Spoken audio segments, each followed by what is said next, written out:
আসসালামাইকুম, welcome to my healthy kitchen. আশা করি সকলে ভালো আছেন। আজ আমি আপনাদের সামনে উপস্থাপন করব ক্যাবেজ সুশি। সুশি সাধারণত কোরিয়ান জনপ্রিয় ফুড, আর সুশির মেন উপকরণটি আমাদের দেশে অ্যাভেলেবেল নয়। তাই বলি কি আমরা সুশি খাবো না? চলুন দেখা যাক ক্যাবেজ সুশি তৈরি করতে কি কি ইনগ্রেডিয়েন্টস লাগছে। এখানে আমি নিয়েছি রাইস, 80% ফুটিয়ে নিয়েছি রাইসটা। বোনলেস চিকেন আছে এখানে, সয়া সস, গোলমরিচের গুঁড়া, কাঁচামরিচ কুচি, গাজর কুচি, বাঁধাকপি কুচি, আদা রসুন পেস্ট, মটরশুঁটি, টমেটো, পেঁয়াজ পাতা এবং পেঁয়াজ। প্রথমেই আমি চিকেনটা একটু ম্যারিনেট করে নেব।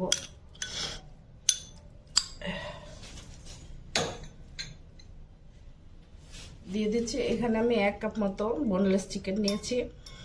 দিয়ে দিচ্ছি 2 টেবিল চামচ মতো সয়া সস, 2 চা চামচ আদা রসুন বাটা,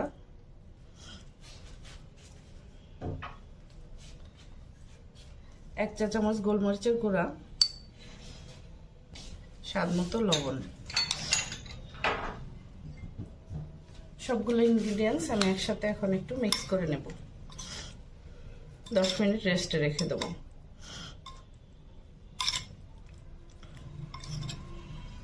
এটা গরম হয়ে গেছে, এখন আমি পরিমাণ মতো তেল দিয়ে দিচ্ছি।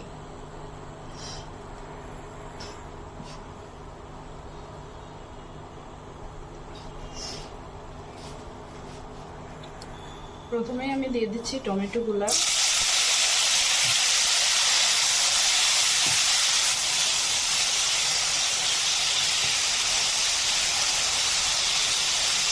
আমি মাঝারি সাইজের একটি টমেটো কেটে নিয়েছি এইভাবে টুকরো টুকরো করে।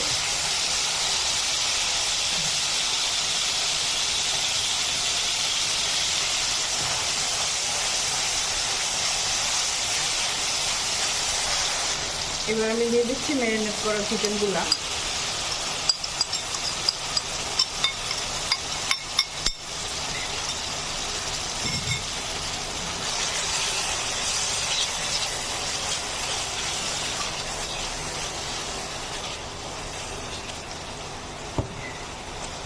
চিকেনগুলো একটু সিদ্ধ হওয়ার জন্য আমি 2 মিনিট ঢেকে রাখবো।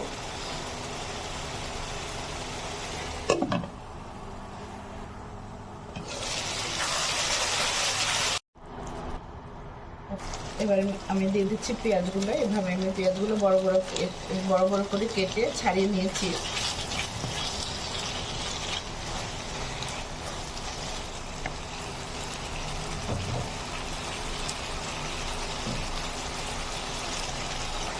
দিয়ে দিচ্ছি কাঁচামরিচ কুচিগুলো। এখানে আমি 3টি পেঁয়াজ নিয়েছি এবং 3টি কাঁচামরিচ কুচি করে নিয়েছি। এখানে 1 কাপ মতো গাজর কুচি আমি দিয়ে দিচ্ছি।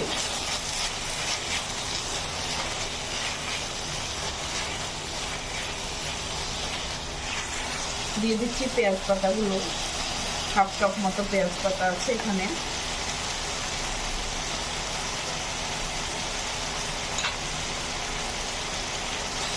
এক কাপ বাঁধাকপি কুচি। এতক্ষণ আমি মিডিয়াম হাই হিটে রান্না করেছি, এখন আমি একটু লো হিটে রান্না করব।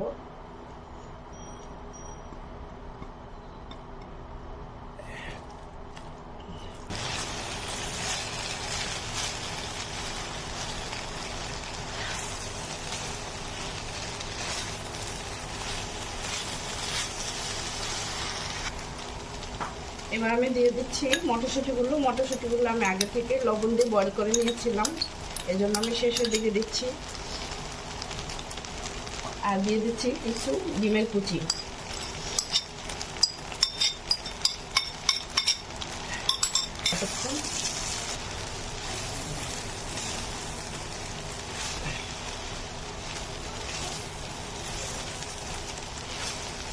আমার রাইসটা হয়ে গেছে, এখন আমি চলে যাব মূল রান্না সুশিতে।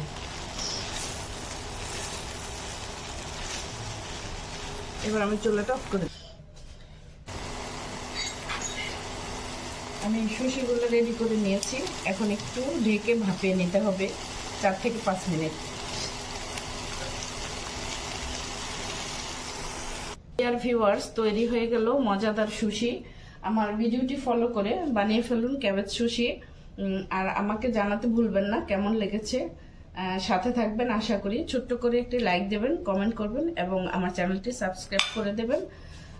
ভালো থাকবেন সকলে। Thanks for watching my video. আসসালামু আলাইকুম।